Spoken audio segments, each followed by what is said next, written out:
Uso kicked off Raw this week, and actually, if one week someone does want to do that literally, that would be great. You just boot Raw into staying. Also, hello, my friends, I have returned to Ups and Downs, and you have to ignore my weird voice. I had a wrestling match over the weekend, and someone kneed me in my face, and because bodies are weird, my jaw came smashing down, and I bit my tongue. I bit my tongue so hard I can't really say my F's, so it sounds like I've got a little bit of a lisp. But that just means you can laugh at me. Also, make sure you check out the greatest t-shirt of all time. Do not sue me, Aldi. It's nothing to do with you. I came up with this by myself. Also, in a great twist of fate, this video is sponsored by WWE 2K25. So thank you to 2K. More on that later. But as for now, let's up those downs. It then turned out that Jey Uso wasn't actually coming to the ring to do a promo, the opening promo. He was going to do a match instead, which was very exciting.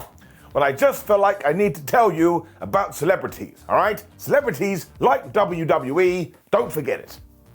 Celebrities. Jey was also facing Grayson Waller, which makes all the sense in the world because Grayson had been a right dickhead to him recently, and Austin Theory was here too. That's actually very exciting because both of these guys right now, I checked on my fake watch, soon they will have the world record for the longest almost coming breakup in wrestling history. It's also smart because of course we have weeks till WrestleMania, so we got to fill the gaps. When Grayson Waller was walking out there, he got a kid's sign that said yeet, and he ripped it up. So listen, if I was that kid, I would start training to be a wrestler tomorrow. So in about 10 years, back on my fake watch, you have a pre-opted story. I really didn't care this wasn't a squash either. Some people are like, oh man, Jey Uso should squash Grayson Waller. That doesn't really tie in because that's not Jey Uso's style, but also who was on the outside being a dick? Of course, it was Austin Theory. But really, this is Adam Pearce's fault, because if he hasn't figured out the deal already, well, he most definitely hasn't been watching the show. Even with that, Jey was able to get the Samoan drop, which is totally fine because he is Samoan. But when he went to do a dive, it wasn't 2025 because Grayson cut him off. When he got back in the ring and he flatlined him, kind of sounds like he snuck into a hospital and turned off all the machines. That was way too dark. It was totally okay though, because Jey then came back with all the super kicks. He hit the spear and he got the 1, 2, 3. This was like just having coffee on a Sunday morning. Just nice. Theory and Waller tried to mug him afterwards, but Jey Uso is our big baby face, so he beat them. When we had our first great teleportation out of nowhere, and the camera framed this so well, because Gunther did pop up, like, man, he must have been hiding in a hole, and he hit the most, or he applied, I should say, the most aggressive sleeper you've ever seen in your life, and Jey must not have got his 8 hours, because he passed out. So yeah, this was totally fine, and again, we have loads of weeks till WrestleMania, so you can save them getting in each other's face for a little bit. I had a good time. That's why I watched wrestling up. This video is brought to you by WWE 2K25. This year's game even has 3 different versions. You've got Standard, the Deadman Edition, and the only one I truly acknowledge, the Bloodline Edition. WWE 2K25 brings an unparalleled lineup of over 300 current superstars, legends, and Hall of Famers, so you can become whoever your favorite wrestler is. Like The Rock, Rey Mysterio, or even John Cena. And there's a brand new WWE-themed interactive open world for PS5 and Xbox Series X called The Island, where you can fight your way into earning a WWE contract, or maybe even a spot in the Bloodline. I love you, my tribal chief! There's a new NXT Mutiny My Rise storyline, the return of Chain Wrestling, and Universe promos too. Plus, for the first time in franchise history, 2K25 has intergender matches, so you can really see Rhea Ripley kick Dominic Mysterio's arse, alongside all your favourite match types like Royal Rumble, Backstage Brawls, and much, much more. So check out the link in the description below to get your hands on WWE 2K25. Don't just be a spectator, be a part of the action. We had a big video reminding you that our main event is CM Punk versus Seth Rollins in a cage. I was very excited. And that Penta and Ludwig Kaiser will be fighting soon. When the Alpha Academy found Jey Uso. I was like, dudes, you're about 5 minutes too late. This was doubly true too, because Otis was like, we've got your back. If I'd been Jey, I'd been like, you're lying to me. You've walked in here when I'm in a lot of pain, and you are just telling fibs to my face. Leave. But Jey Uso is a very nice guy. He's like, oh, thanks, Otis. That was it. It also opened the door for someone to come out and do the opening Raw promo, even though we're like 15 minutes in. Of all the individuals, it was everybody's favourite, Logan Paul. He found a fan who was quite killy planted in the crowd because WWE are now making I Hate Logan Paul t-shirts. Really, if you do hate Logan Paul and understand the business, you don't want to buy those t-shirts. And he wound everyone up by saying, man, I transcend the wrestling business. I'm basically John Cena and The Rock. He did get mega heat though in New York City. And eventually he was even like, ha ha, Cody Rhodes, what a buffoon to say no to the final boss. Although listen to me, Rocky, I'll sell my soul, no problem. A bit like, too late for that, Logan. It happened a while ago. Let's move on. Paul then went and yelled at comedian Andrew Schultz, who was in the crowd, and also who, by the way, is a celebrity. And the tie-in here is that Andrew does have a brand new special on Netflix. This is going to keep happening. And eventually, Logan Paul started to interview him. It's like, man, we're in the Phantom Zone. But it did tickle me, because Logan was like, who are you here to see? And Schultz basically went, well, definitely not you. You absolutely suck. Because Andrew was here to see real wrestlers like AJ Styles. And I presume that was going to instigate Wrestling Rule 14.8, but it didn't do, because AJ Styles was nowhere to be seen, to the point Logan assaulted this man, and he was actually going to give him a suplex. And that's when AJ must have gone, play my music, because here he came. Now he totally killed Logan Paul with his phenomenal forearm and also shouted flub yeah, which got caught on camera. When he got the microphone, he told Logan to come back to the ring because Paul had legged it. And when he didn't, he just went, New York City, oh, we're in New York City. He also put over Andrew Schultz, and I suppose he was right, we were in New York City, but I can only imagine we are heading to AJ Styles versus Logan Paul at WrestleMania. And remember this, AJ Styles is all time, AJ Styles is brilliant, AJ Styles had a match with Shane McMahon at WrestleMania that was one of the best of the night, so I actually think this will be pretty damn good. It also just allows you to lean into all this celebrity nonsense. I do understand we're talking about it a little bit too much, but that's what WWE did, and it is a recap show, but I'll give it up because mostly the fans were so into this. I mean, the heat, brother, the heat. So you can't say it didn't work, because it did.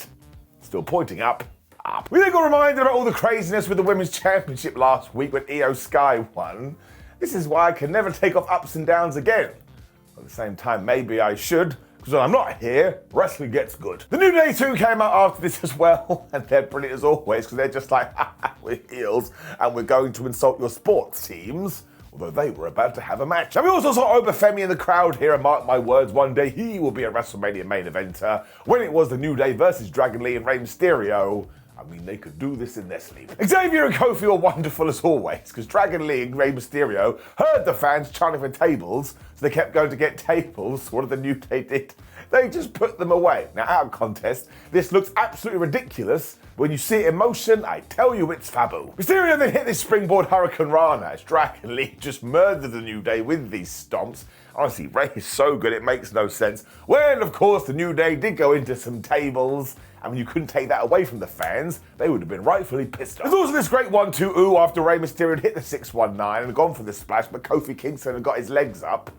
When from nowhere, a masked luchador, or a masked man as he was identified, just started to beat the hell out of Rey and Dragon Lee, and everyone was like, ugh, I don't know who this was, although I don't want to be that guy and understand there's evidence to the contrary later, but I do believe it's Chad Gable. I mean, he even yelled gracias before he was dragged away by security, and the New Day didn't give a flub about this. They hit the up, up, down, down, and they got the 1, 2, 3. So I'm just going to tell you, I'm going to assume this is Chad Gable. I know what an idiot I am, but I just love the guy. What can't he do? He can do serious. He's amazing in the ring, like he's one of the best in the world, and we don't talk about it enough. And now he's doing goofy wrestling for life. But not bad goofy wrestling for life. This genuinely made me laugh. So I'm very excited about this, and I know there's a few people going, oh, I just want serious Chad Gable. I understand that. But you know the awful phrase that makes us want to cry inside. I was sports entertained.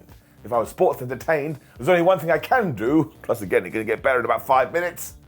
The Judgement Day were then in the back, and this is what I realized about them. Nobody is more miserable. Finn Balor is totally sick of Bron Breakker and was trying to tell Carlito this, but Carlito wasn't listening because he still can't believe that John Cena turned heel. I love the fact that it's had an impact on the roster. It makes it feel real. The rest of the group then joined in because Raquel, I wear sunglasses because I'm a bad guy now, Rodriguez, is facing Bayley later, and the winner is going to be the #1 contender for the Intercontinental title. I'm sorry, where the hell did that come from? I mean, that is so damn random. If you want to fight for that IC title, I would start making some noise. When it turned out also that Dominic Mysterio had gotten a match for Finn Balor, and he is taking on Bron Breakker for the other IC title next week. Oodalally. Now it does beg the question who the flub is giving Dom Dom all this power, because he's always booking matches. And while Finn was over the moon here, I do have a sneaking suspicion come WrestleMania, they're all gonna fall out. Liv Morgan also proves she has a brain and she watches the show, because she went to Mysterio, well, why didn't you take that match? He's like, nah, man, I understand. I believe in Finn and he's gonna do great. Once again, we're planting the seeds. I really do want to shout out Liv quickly as well, because man, she took everything she did in 2024 and she has doubled it in 2025. She's an absolute hero. We also saw Macaulay Culkin after this because, you know, celebrities, but I absolutely love this guy. Not only did he have the best reveal when he popped up from behind the WWE title belt, but I now think he's actually been on more Raws in 2025 than Roman Reigns. So let that go through your soul. I'll see you later. Turned out the WWE was then like, man, we need a big pop. So who came to the ring? Cody Rhodes. Now this was once again super smart because of course The Rock and John Cena aren't going to be here for a while, so make sure Cody can continue to talk about this story. I'm going to tell you, my friends, he's doing a great job. He kissed NYC's ass too because this is WWE's home, but this is one of the reasons he is sad in his tum-tum, because John Cena isn't here tonight. And everybody booed. I was like, man, I love living in this alternative reality. Cody did admit that he's going to be here next week, and look, John has earned the right to have this kind of a schedule. But let's go back in time. Madison Square Garden is when he surprised everyone at the 2008 Royal Rumble, or where he won his first United States Championship. But now John is walking down a bad path, and Cody don't like it. It then got so damn cool because the crowd was split with Let's Go Cena and Cena Sucks chants. But if you've been watching for wrestling for a long time, all of a sudden, the intonation of the voices have changed. So back in like 2014, it was the kids going, Let's Go Cena, and the old people said Cena sucks. But now, it's completely reversed, because we are living in the crazy times, but the crazy times are the best. Rhodes then talked about Cena's social media and saying he'd seen a quote that he put on there, which essentially was like, sometimes you need to have the discipline to do the right thing, even though you don't want to do it. We are just leaning into this like crazy. Johnny Boy needs that number 17 when it comes to the world title record. And if he has to be a dickhead, that's what he's gonna do. Cody then totally blew up though, because he's like, man, John Cena, you sound like an overzealous coach, and you sound like a moron, and here's how it's going to go. You ain't gonna get number 17. It is gonna be because of me, because at WrestleMania 31, we're talking about WrestleMania 41, it's gonna go back 10 years, at WrestleMania 41, and now and forever, you ain't the captain anymore, because that's me. He even admitted this is going to break his heart because John Cena is his hero. I tell you, if I was going to fantasy book this like a nerd, I think John is going to win the World Championship, and then I'm going to do the Dance of Joy, because I never had that on my bingo card. Mostly because that's not how we play bingo. Cody is just so great as well. He just makes me want to run through walls. And yeah, next week in Brussels, Belgium, where else would we do this? It is the face-to-face between Cena and Cody. And it may not be next week, but when John drops that fine speech, this guy is going to make a lot of noise. I really do think it's going to be all time though, and it's such a worthy WrestleMania main event. I'm so damn pumped. It's an up. Jackie Redmond then interviewed Lyra Valkyria, and this is so tough, because Lyra is so good, but she's just not involved in the show enough. Like, we did go from this to Raquel Rodriguez versus Bayley to determine the number one contender.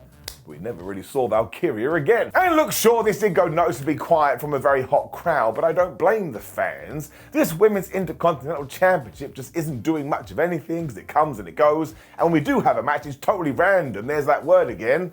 Why was it Raquel versus Bayley? I mean, Raquel Rodriguez right now is one half of the tag team champion. Bayley was able to take her down with a bunch of elbows though and throw her into the ring post. And apparently this was okay because beforehand, Rodriguez is trying to do that to her.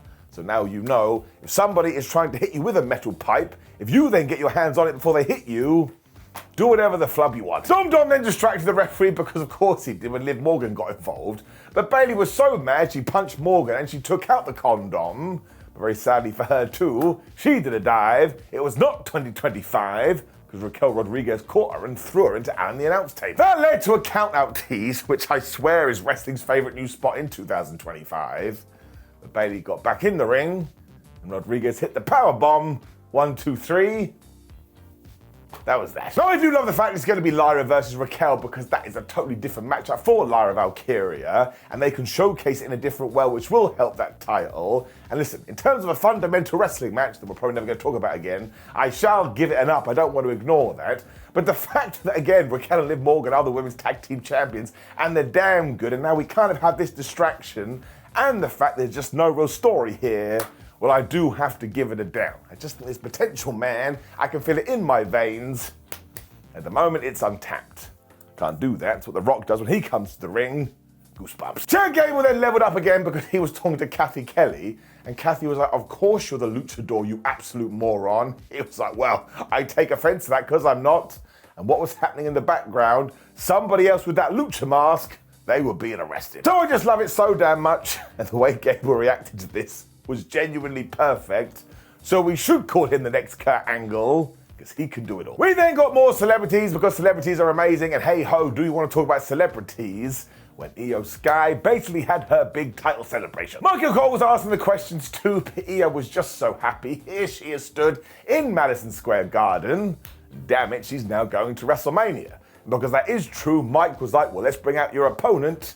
Here came Bianca Belair. Now she's totally pumped for this match because she's always wanted to face off against the best because she's the best est, you know, the EST thing. I said that totally wrong. And then they looked at each other and they kind of smiled, but they also kind of hate each other. Cole then went full troll because he was like, well, interestingly, Bianca, do you think any of this would have happened if you hadn't got involved in the title match last week? Belair was like, listen, man, I've got enough drama in my life.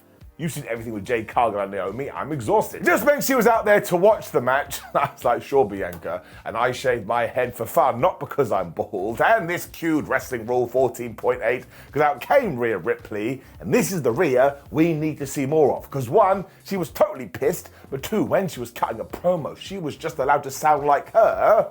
She actually sounded like she was in a bad mood. Even then, she made sure the production guy did push play in her music when she said to Bianca the same thing. You put your nose in my business when you should have been focused on Jade and Naomi, because deep down you know you can't beat me, so you're trying to take the easy way out. Io Sky was literally stood right there. But then laughed that off because she was like, yeah, right, Rhea. It's because you know you can't beat Io Sky and you don't want to face me, so now there's a big palaver when they just started shouting at each other. And Io was like, excuse me, you can't ignore me like this. So Belair pie-faced her. And this is why this was so good. Io was like, well, screw you all. And she just smacked both of them in the face. And not only did Bianca fall to the floor, but all the fans chanted for Io Sky. So all these three people are just so over this, they're like damn stars. So it goes back to what we talked about a few weeks ago. It is going to be a triple threat match at WrestleMania. And if they get the time, I tell you, they could steal the show. And also, if it does pick up momentum in the next few weeks, there ain't no reason why they can't main event. This really had some great heat to it too, and honestly, this could be killer, and also it has serious jeopardy. I don't know who's going to win. There's also a little bit of a fantasy booking world where Bianca Belair could go heel. Either way, it's not gonna matter. This was great stuff. Up. When we got to a massive main event, I mean, this felt huge. Steel cage match, grudge match, CM Punk versus Seth Rollins. Rollins just threw his jacket at Punk as soon as he got to the ring and they did start fighting. I think I mean that literally. I mean, go and watch some of the punches. I don't think they were faking much at all. Seth was so damn mad too, he powerbombed Punk into the cage when he just took his head and went steal, steal, steal, steal, steal, steal. That sounds like he's trying to steal his head like a thief. No, he was taking it. He was trying to break his skull. He wanted to kick so much ass, he even opened the door and was like, Mr. CM Punk, would you like to leave? That was probably a mistake because CM Punk then got back to his fate and he whipped Seth Rollins' ass when he did the same. And this whole time nobody was taking any pins because it wasn't about winning. It wasn't about losing. I don't want to be that guy, but it basically was about death. Rollins then saw Punk climbing the cage, so he went up there and gave him a superplex. This is where I'm getting up my high horse because this pissed me off so much because instantly you had people on the internet going, wah, this wasn't as good as Will Ospreay versus Carl Fletcher.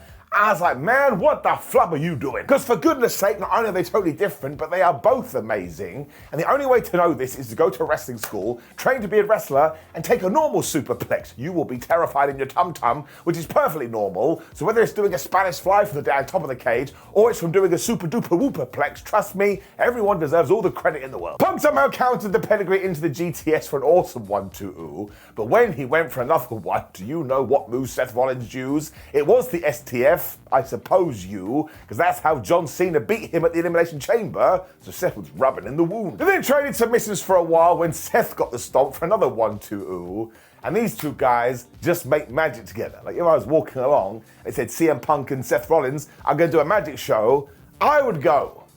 I don't know what we're talking about. Rollins then wanted the super stomp, but actually Punk got him with another GTS, and Seth Rollins kicked out again. And by this point, CM Punk was so damn mad, he was like seething to his teeth. He's like, why don't you die? Then it almost kind of looked like he was just going to walk out and leave Seth Rollins as a bloody mess, even though he wasn't bleeding, so that was a dumb thing to say. When Seth started shouting, listen, this is my house. If you want to take it, you better take it properly. I was like, oh, I didn't realize that's the source of their beef. CM Punk must have reneged on a property deal, and Seth Rollins didn't like it. And I realized what he meant was Seth Rollins is the top guy in WWE, or at least that's how he sees it. So he's gonna beat Seth Rollins, he should beat him with a pin. I knew that's what he meant. Let's move on. Punk actually agreed, so he went for the 72nd GTS, but actually it was Seth Rollins got him with one instead when he hit the stomp, and that was a 1-2-ooh. And I have to admit to you, my friends, I totally bit. I thought it was real. It totally worked as well because Rollins was then able to hit the super stomp, but he didn't pin CM Punk. I think just because he was having a moment, and also because he had been told, by the way, we need to do a storyline angle, so you better get your ass in position. Because from nowhere, we did get teleportation number 2, and this one was way better. Because usually when Roman Reigns comes back to Raw or SmackDown, we get Halamina and the big music, but that didn't happen. Instead, you heard Madison Square Garden start to make a noise when Roman just appeared from nowhere. He grabbed Steph, he threw him out the door right into back barricade. And this is when we got wonderful wrestling silliness. Because instantly it was announced that Seth Rollins had won because he had escaped the cage. Listen, I always want wrestling to do stuff like this. I think it's damn wonderful. But you can't help but chuckle because the way the ring announcer did it, it was as if Seth had just had this grand victory. I was like, bro, you need to watch what's going on. Seth sold this so damn good too, and Roman just ran through him with all of the moves, when of course he wanted revenge from the Royal Rumble, so he took Rollins' head, he put it on some of the steel steps, and he was gonna crush him. The useless wrestling security did run out, but they wouldn't have done shib. But actually turned out to be okay, because Roman then looked in the ring, and who was consoling a wounded CM Punk? It was Paul Heyman, and my word, Reigns lost it. I mean, this was proper like, how dare you, Paul Heyman is my date to the prom, not yours. And he just speared the wrist tape off CM Punk. I mean, that was a hard-hitting tackle. Heyman then backed off in fear, because he was probably like, oh my gosh, he's a psychopath, what is he gonna do? And it meant this episode of Raw went off air, with Seth Rollins dead, CM Punk dead, and Roman just stood there, as this place went wild. It was damn brilliant. And yeah, it's totally over the top, but what do you want him to do? Sit down, have a cup of tea? And now we've basically told the world that at WrestleMania 41, it is going to be CM Punk versus Seth Rollins versus Roman Reigns. And given that Paul Heyman will be hanging out and playing Nintendo too, flub me sideways, that could be an all-timer too. The cage match before all of this as well was so damn good. Like it was rough and ready and had a serious edge to it. Not Adam Copeland, he went to AEW. So all of this is totally getting an up. And if you're into WWE when they're hitting home runs, you should go and watch it right now. So that did bring us to the end of a Raw, and listen, it's mostly going to get an up based on the last 2 segments we did do, but that still does count. And of course, thank you once again to 2K and WWE 2K25 for sponsoring this video. And if you'd like to buy the game, you can do that in the description right now. Otherwise, my friends, it's lovely to see you again, and thank you very much for coming back. Please do like the video, share the video, and subscribe. Click the video on the screen, which is ups and downs for AEW Revolution, to get all of my opinions. I can barely talk in that video because of my damn tongue. That's a horrible sentence. But take care, I love you, and I'll see you throughout the week. Baldy for life.